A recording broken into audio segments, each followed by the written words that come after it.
is NK under MKULTRA Monarch Programming, aka Mind Control.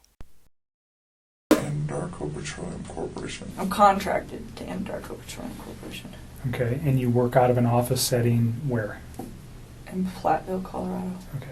And Chris also works out of that location, per se? Yes. He's in the field, but he comes into the office with his team. To allow the clicker to instantly draw you down into trance.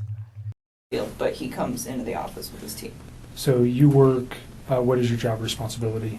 I do health, safety, and environment.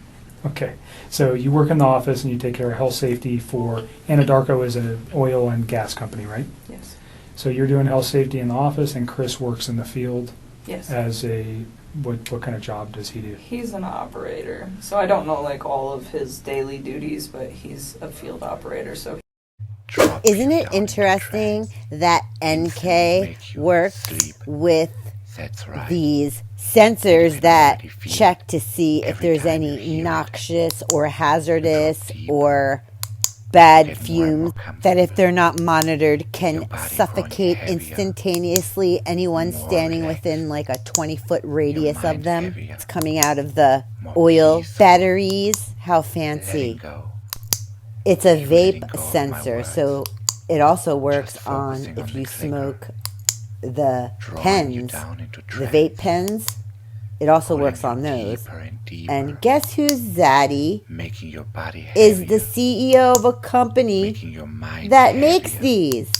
Amanda McMahon, the one who came out and said she had a rough fantasy sexual encounter, one night stand or whatever with Christopher Watts, but wouldn't go take the stand because she really wasn't 100% sure. And yeah, but she went to the news with that. Interesting. Do you think their Zaddies are friends? So let's get this straight. NK, Chris Watts, and NK's Zaddy all have connections to Anadarko Petroleum. Then Amanda McMahon, the woman who came out and said she had rough sex with Chris Watts and that NK wasn't the only one before Trent Bolt came out. And her Zaddy makes sensors that check to see if the noxious fumes are coming out of vape pens and oil batteries. Then we get this one, guys. Shanann Watts' best friend, Nicole Atkinson. Yeah, well, she's a hair cutter.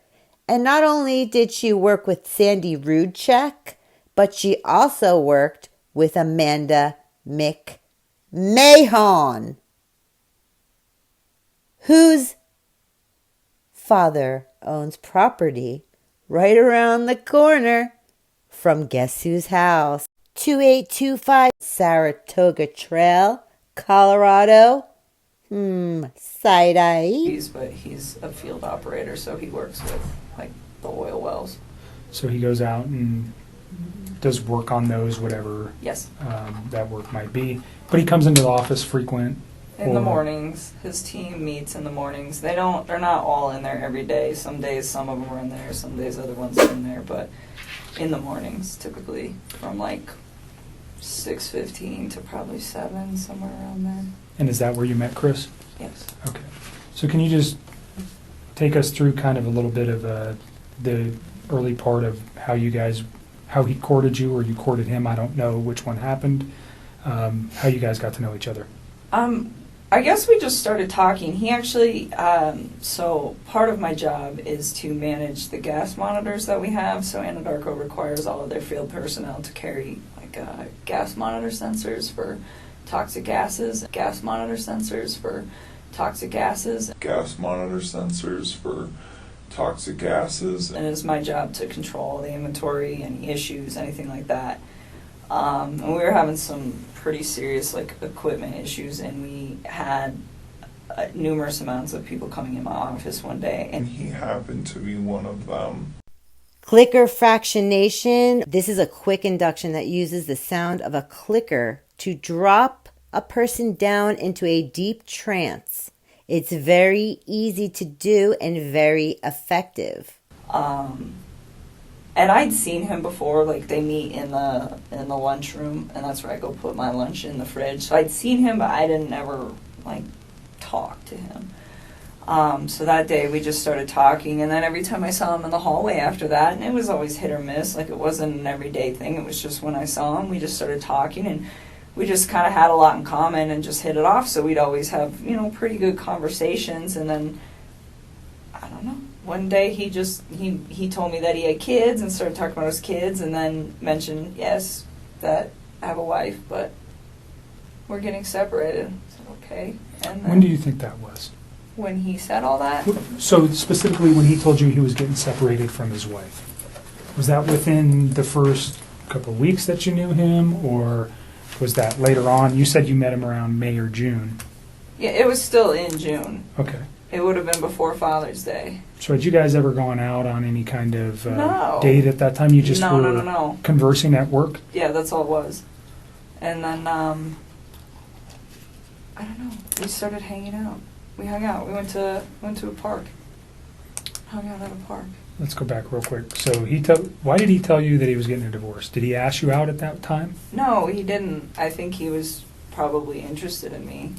And so he talked to me a couple times via his work phone, and I was like, no. Like, it was still very, like, friendly conversation. But then when I realized, like, this man is interested in me, I'm interested in him, this is personal, so we got away from the Anadarko thing because I really don't want those guys affiliated with any of this. And So you have a work phone that's specifically... no, I have one phone that I do both on. He has two phones. Okay, so he had your phone, the 720-656. That's the only number that I roll with all the time. Okay.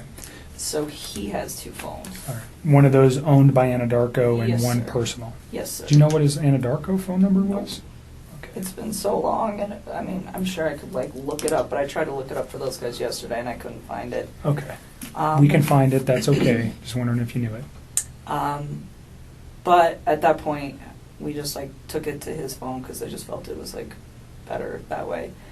And we just continued to talk, and then Let me go back to the park. Where's the park? it's like down the street from my house. It's called East Lake Number 3. Your house Yes. in North Glen? Yes.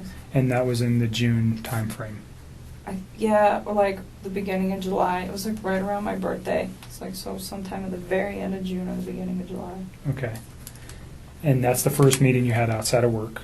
In my opinion, Nichol Kessinger was under some form of psychological operation using a clicker. Is her Zaddy her handler? Her handler schmandler? Question mark.